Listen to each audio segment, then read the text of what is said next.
हिमाचल प्रदेश हाटी विकास मंच ने सोलन मीनस राजगढ़ हरिपुर धार रोनहाट सड़क मार्ग को प्रधानमंत्री गति शक्ति योजना अथवा केंद्र सरकार की किसी अन्य राष्ट्रीय सड़क अवसंरचना योजना जैसे केंद्रीय सड़क एवं अवसंरचना निधि CRIF में शामिल किए जाने की मांग पर जोर दिया है। मंच का कहना है कि यह सड़क मार्ग ट्रांसगिरी क्षेत्र और हाटी बहुल इलाकों की जीवन रेखा है, जिसकी उपेक्षा से क्षेत्र का विकास पूरी तरह प्रभावित हो रहा है।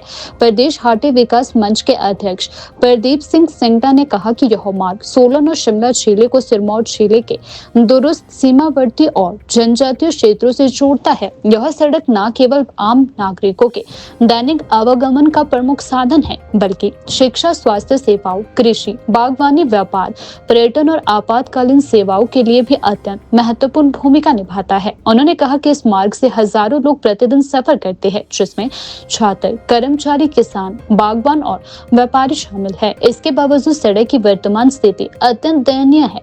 सड़क तंग है, जगह जगह गहरे गड्ढे हैं और कई हिस्सों में भूस्खलन की समस्या बनी रहती है। खराब रखरखाव के कारण वाहन चालकों और यात्रियों को भारी कठिनाइयों का सामना करना पड़ रहा है। प्रदीप सिंह सिंगटा ने बताया कि बरसात और सर्दियों के मौसम में हालात और भी भयंकर हो जाते हैं। बारिश के दौरान भूस्खलन से सड़क बार बार बंद हो जाती है, जबकि सर्दियों में फिसलन और टूटे हिस्सों के कारण दुर्घटनाओं का खतरा भी कई गुना बढ़ जाता है।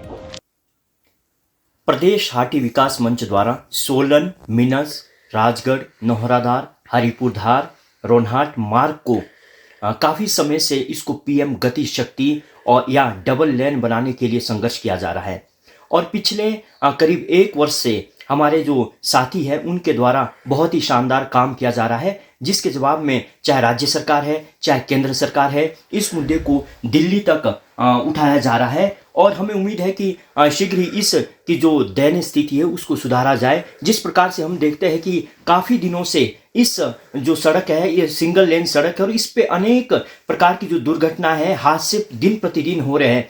राज्य और प्रदेश, राज्य सरकार और केंद्र सरकार से हमारा विशेष आग्रह है कि इस जो 1960 और के दशक में ये जो सड़क बनी है इसकी दुर्दशा को बिल्कुल सही किया जाए, अन्यथा इसके खिलाफ लोगों का आक्रोश दिन प्रतिदिन बढ़ता जा रहा है। जिस प्रकार से प्रदेश हाटी विकास मंच द्वारा पहले CM साहब के पास इस मुद्दे को बड़े ही जोर शोर तरीके से उठाया गया, चाहे MP साहब हैं उनके माध्यम से भी केंद्र सरकार के समक्ष इस मुद्दे की पैरवी हमने की थी। और अब विशेष आग्रह है कि आने वाले जो बजट सत्र है इसको किसी ना किसी राष्ट्रीय स्कीम के अंतर्गत, चाहे CRI फंड है या वर्ल्ड बैंक की कोई स्कीम है, उसके अंतर्गत इस मार्ग का आधुनिकीकरण और चौड़ीकरण किया जाए, ताकि लाखों लोग इस मार्ग से लाभान्वित हो और यहाँ पे जो दिन प्रतिदिन हादसे हो रहे हैं उस पे लगाम लगाई जाए। इसलिए हमारा विशेष तौर पे राज्य सरकार और केंद्र सरकार से आग्रह है कि और यहाँ के जो जितने भी जनप्रतिनिधि है, चाहे हमारे विधायक है, मंत्री है या स्थानीय जनप्रतिनिधि है, उनसे आग्रह है कि इस